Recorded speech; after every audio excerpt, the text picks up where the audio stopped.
Okay, so here we're going to work on a couple stretches for our back. And this is really simple. I'm just going to take my hands in this position.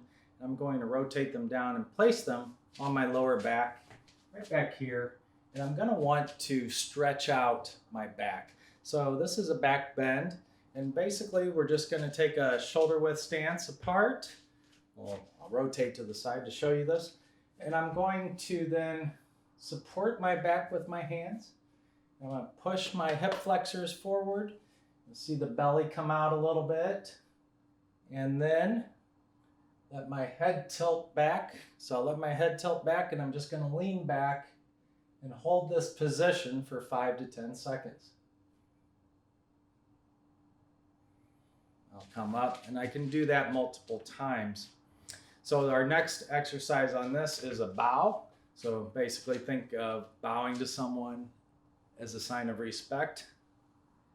So this, we want to keep our legs straight. We're going to feel a little stretch in our hamstrings. And also we want to keep our torso straight. So we're really bending over at the wrist. I don't want to kind of curl up. I want to bend over at the waist. So in this particular situation, our stretch, we're just going to bend over at the waist and then come back up. And depending on how limited your range of motion is, you may actually feel this in the calves, the hamstrings, through the quads, the whole 9 yards, and the lower back. So again, bowing, and keep my hands on my legs for support. It's almost like you're touching your toes, but you're not going all the way down.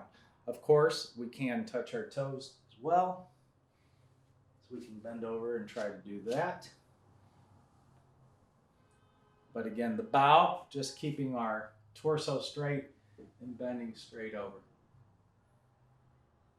And again, your range of motion on your lower back will increase as you continue to do this stretch.